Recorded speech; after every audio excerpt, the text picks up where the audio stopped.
नमस्कार, जय हिंद। मैं हूं रौनक। कहते हैं किसी इंसान को सबसे ज्यादा दर्द तब होता है जब उसके वजूद पर चोट की जाती है। अगर आपके बारे में कोई बात करने वाला ही न हो तो आपका अस्तित्व मिटने में ज्यादा दिन नहीं लगते। ऐसा ही कुछ हमारे मंदिरों के साथ भी हमेशा से होता आया है। इसके बारे में हम पहले भी एक वीडियो बना चुके हैं। वीडियो खत्म होने के बाद आप चाहें तो उसको यहां देख सकते हैं। अभी जब हम बात कर रहे हैं तब देश में अनगिनत मंदिर खुद को बचाने की लड़ाई लड़ रहे हैं।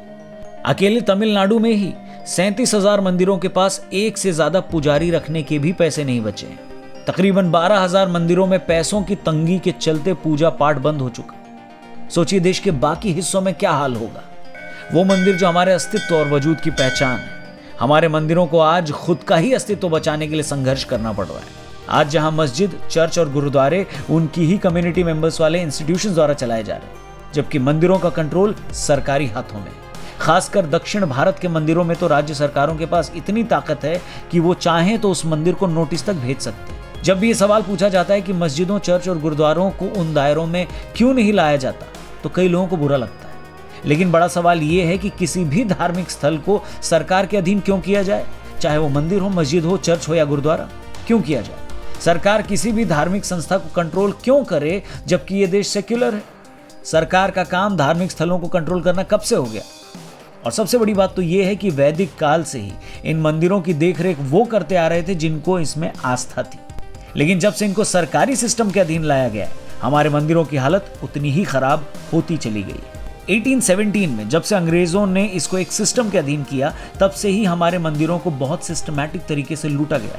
आजादी के बाद भी इसमें कुछ ज्यादा बदलाव नहीं आया। हमें यह भी बताया गया कि अंग्रेज भारत से 45 ट्रिलियन डॉलर्स लूट कर ले गए।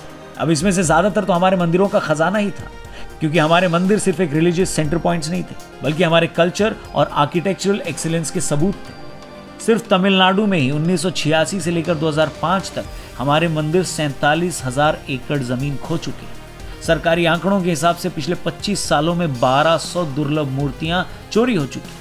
असली आंकड़ा 5,000 से भी ऊपर हो सकता है। इनको विदेशों में नीलाम कर दिया जाता है। इसलिए बड़ा सवाल यह है कि जब आपकी देखरेख में ये सब हो रहा है तो क्यों नहीं मंदिरों का कंट्रोल भक्तों के हाथ में दिया जाता। कुछ लोगों का तर्क ये है कि राजा महाराजाओं के टाइम में भी तो ये मंदिर को राज शासन के अधीन आते थे, जबकि ये पूरी सच्चाई नहीं है। उस दौर में भी मंदिर की देखरेख के लिए स्थानीय लोग ही दान करते थे, लेकिन वो एडमिनिस्ट्रेशन एकदम अलग था, वो सोच अलग थी। आज की दुनिया से उसका कोई लेना देना नहीं। आजाद भारत के अंदर तर्क ये भी दिया जाता है कि मंदिरों के पास इतना सोना है, सरकार को क्यों नहीं दे दिया जाता। इससे देश की इकोनॉमी बढ़ेगी और तरक्की होगी। जबकि वो लोग ये भूल जाते हैं कि इसी देश के अंदर हर महीने लोग करोड़ों रुपए सिर्फ शराब पीने में उड़ा देते हैं। 2019 में 348 बिलियन का लोग सिर्फ सुट्टा फूंक गए। भाई साहब, जब फूंकने में इतना पैसा उड़ा रहे हो तो वही ज्ञान खुद पर अप्लाई क्यों नहीं करते अंकल। कहने का मतलब बस ये है कि एक देश जहां सबको बराबरी के अधिकार हैं, वहां पर अपने संस्कृति के प्रतीक चिन्हों के ऊपर सरकारी नियंत्रण क्यों। हम थैंक यू बोलना चाहेंगे सदगुरु को, सदगुरु जग्गी वासुदेव, जो कि ईशा फाउंडेशन के संस्थापक हैं, जिन्होंने इस मुहिम को इतने बड़े तरीके से चलाया और लगातार सवाल भी कर रहे हैं कि क्यों मंदिर हैं सरकार के अधीन। और आप ही बताइए, हमारे इतिहास की रक्षा हमें स्वयं करनी है या नहीं। इसके लिए अगर हम थोड़ा भी कर पाएं तो ये हमारे पूर्वजों को सच्ची श्रद्धांजलि होगी, जिन्होंने न जाने कितनी पीढ़ियों के निवेश करके हमारे मंदिरों की रक्षा की। क्योंकि हमारे मंदिर सिर्फ एक बिल्डिंग नहीं है, बल्कि वर्षों की हमारी तपस्या का प्रतीक चिन्ह है।